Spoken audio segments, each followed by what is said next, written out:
So now let's look at an overview of HTML elements. Like I said, we have elements that have opening tag name and closing tag name. Then the content goes in between, and we have looked at some basic elements. So one thing we should also know that an element can be nested inside another element, and we have seen a sample of that in our code where we have this HTML, which is the parent, and this head is the child of this HTML because it's inside this HTML opening and closing. And we also have the body also to be nested in that, which is also inside the HTML. And inside this head tag also, we also have some elements that are in it. So these elements are nested in them as children. And inside the body also, I also have the p element, which is nested inside the body element. So that is what we mean by nesting, when other elements can be nested inside another.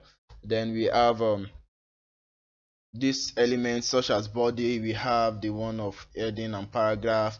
We have element for links, we have element for button and creating forms. So we get familiar with all those. And one thing you should always be careful about is to never skip the end tag, because yeah, most of the time we forget, only if the editor help us to actually fix that. Now let's look at this and try to give an h1 heading. So I can just say welcome aboard by saying h1, then I hit enter. As you can see, my VS Code auto complete that for me. Then I can say welcome on board. So nothing big, just to display this. Then I save my file. I go back to my web browser here, then I hit refresh.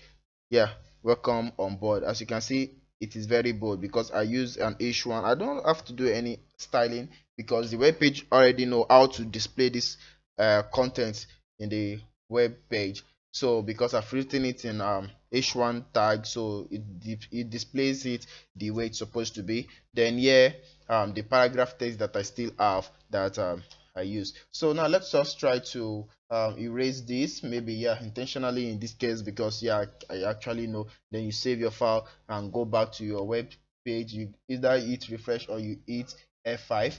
So hitting refresh, wow, something doesn't seem right. What you can see here is that I used an h1 element on this part, but it seems like this one has also changed. Why is that the case? The case is that I actually didn't close my h1 element properly. So to do that, I can just say open this, then I say /, then I hit h1. So that should solve the case. I go back and yeah, let's refresh this page.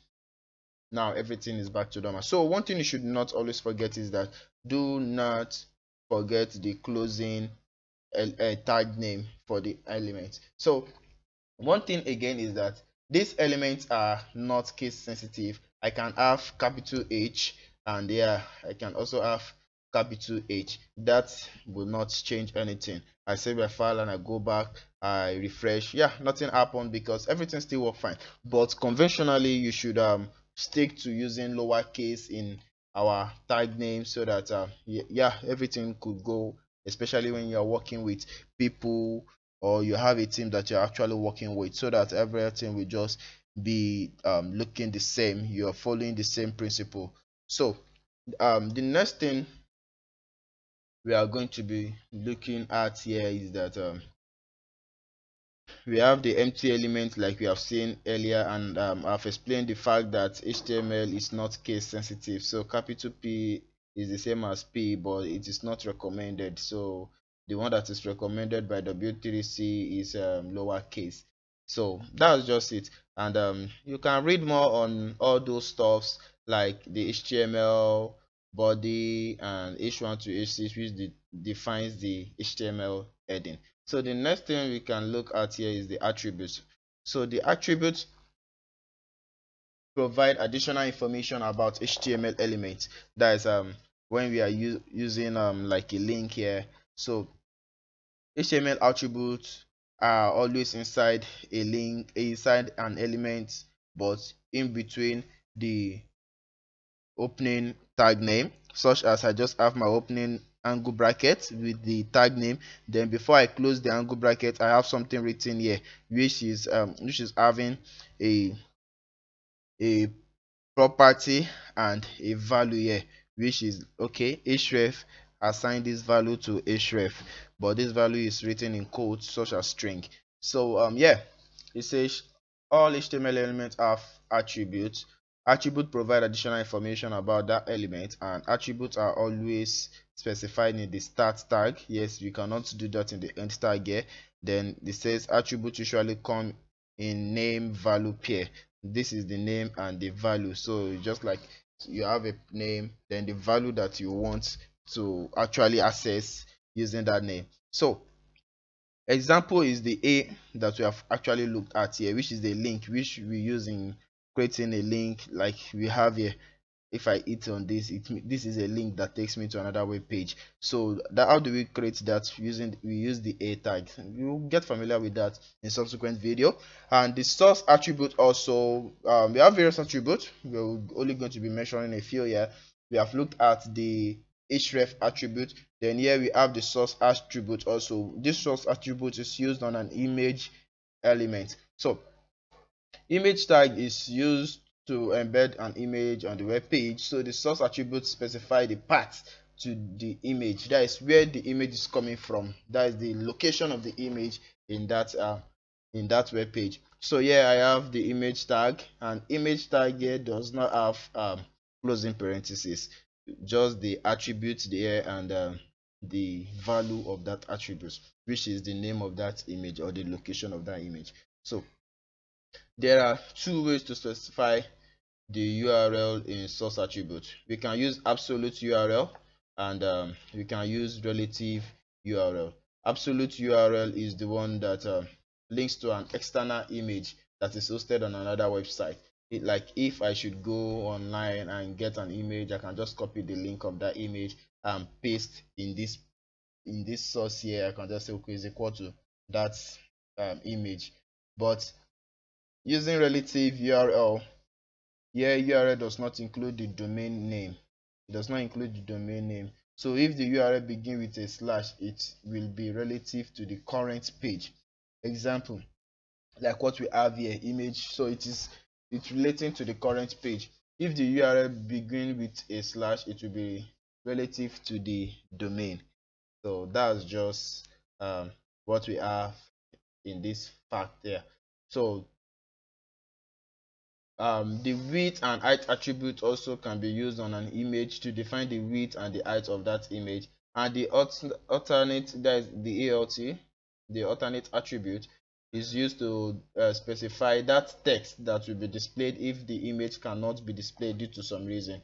Let's say the image cannot be found on the user's computer, then the alternate attribute will actually work in that case. So like this image now, what this image actually define, if it can't be found, then it will return that text that says it will return the text that says girl with a jacket. So as you can see here, this is the output here.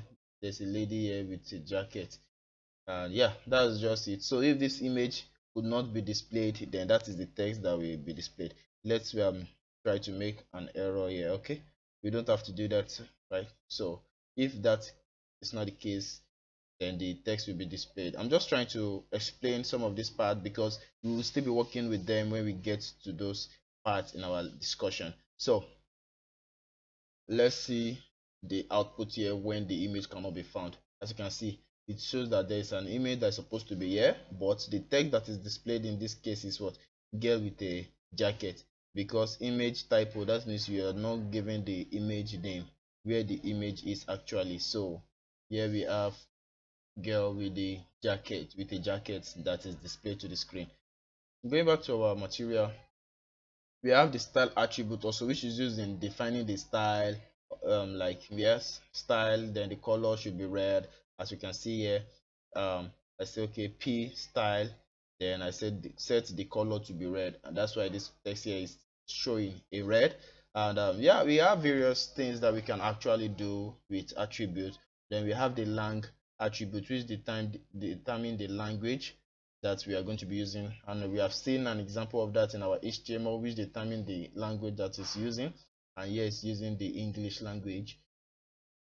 And it is the country code can also be added to the language code in the lang attribute. So the first two characters define the language of the HTML page, and the last two characters define the country. Like, we have the British English and we have the United States English. Yeah, that is an example that we have here. So we have English that is from the US, and we have the one that is from the British. So we also have the title attribute.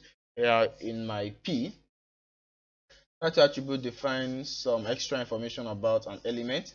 The value of title attribute will be displayed as a tulip when you mouse over the element. Oh, we'll see an example to that. I think this one should be actually be interesting. So we have the P element that says title, I am a tulip. This is a paragraph. Let's copy that and go back to our file.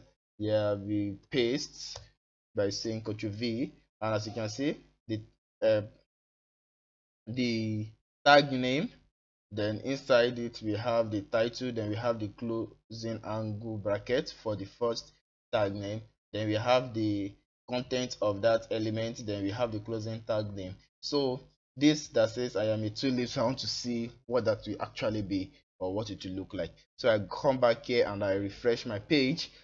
Yeah, this is a paragraph. So let me see what happens if I over this. Nothing actually happened when I over this first paragraph, but let's see what happened when I over this.